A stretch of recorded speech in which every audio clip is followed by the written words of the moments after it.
that. So hand these out to everybody. And I'm actually just going to start passing the thing around. Takes a little bit to tear them off. Okay, so really quick, I just want to touch very briefly on Rip it and then pass it along. Just because technically our office used to do orientation, but we do not anymore. So I just want to just briefly touch. Yes, everybody has to go to orientation. Generic, flat answer. Pretty much there are alternative ways to do orientation if they just don't show up or whatever. Like, they will get an orientation hold. Like, no ifs, ands, or buts about it. They come fall semester, come spring semester, they're not going to be able to enroll until they take care of orientation. We might have some alternative ways to take care of orientation, but no matter what, they have to do orientation. So they can whine and cry about it all they want, still got to do it. So basically that's kind of the general blanket for orientation. Do you guys have any specific questions? I will definitely try to answer them, but the Office of Transitions and Orientation covers that now, and they do all the planning, most of the communications, and things like that. So do you have any specific questions about orientation? Unfortunately, I don't think it will be covered anywhere else. We may have covered this question, but orientation required for just freshmen? Everybody. There's varying forms of orientation, but Yes. orientation of some sort is required of every student. Yep. Every new incoming student has to do some sort of orientation. They have like 1 day, they have 2 day, they have online, they have late. Yeah, so that's what I mean. No matter what, you're going to have to do some sort of orientation. You might get an easier version, Before you, but somewhat, depending on the situation. Specifically before you can enroll for a concurrent, like another semester, yeah, you might slip by your first semester, but we'll catch you. yeah. So, I mean, honestly, ideally, we want to do this before classes start. But like Lisa said, you can kind of slip through the cracks. We're usually going to be contacting you. You're going to do orientation. You're going to do orientation. But like I said, if they still don't respond, they still don't participate, you're going to get an orientation home, and they're not going to be able to enroll for classes the next semester. So, does that make sense? Any other questions on that? There's not a lot of KB articles out there right now, but they're in Yes. development Yes. for orientation. So, since that is now a separate office, they will be hopefully taking the lead on that. So. All right, so we are now actually going to move on to international undergraduates. Pretty much when it comes to international undergraduates, there are kind of 3 ways for freshmen to get admitted. Basically, the first option is from your high school grades.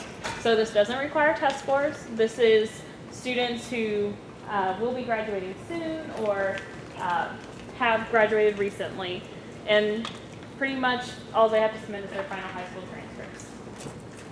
We do not require the TOEFL or IELTS, I think that's how you say that acronym, to apply. Does everybody know what those 2 things stand for, right? Those are English proficiency exams. So, basically... The way to know if you have to be what's that? intensive. I said it's basically the way to know if you can really come or you Yes. have to be in intensive English first. Exactly. So, all right. So that's kind of that option, very basic. Pretty much all about high school. Second way, test scores. Obviously, we do need the test scores to do this. It really is kind of the best option if you don't do it by the high school. You have to have taken it, and you can apply during that final year of high school. And basically, it kind of breaks it down. You'll see the requirements. So, for example, you have to have a combined reading and math of 980 and a minimum 450 on the critical reading and math sections. So, basically, you have to have 980 overall between those 2, but also a 450 on both individually. And neither one of these options, ACT or SAT, uses the writing. And pretty much you have to submit your high school transcript as soon as it's available. So, pretty much, it's the same thing as like orientation. If you don't do it, they're gonna put a hold on your account. You're not gonna be able to enroll the next semester. So you might get away with it one semester. So in reality, sometimes students, try and get away with things, but in reality, we're pretty much always gonna catch them. And it's only gonna be like a semester.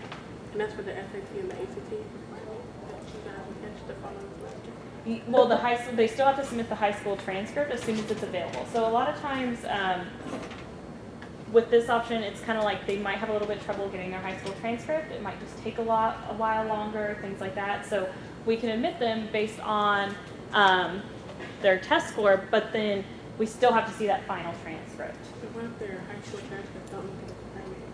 We've already submitted. It's still, They can apply for that goes in all cases. It's a very good question. yeah. They can apply. They can sometimes do an exception. Or it's a case by case situation in which we will have to talk to the student and figure out they may not be able to come back. It kind of depends. Has that ever happened? Not very often. Yeah. So, if there's no other questions, I think since we have some new peeps that have arrived, we'll quickly introduce them or have them introduce themselves so you're not wondering who these strange faces are. So, we're kind of at a weird stopping point, so. Okay. We're gonna do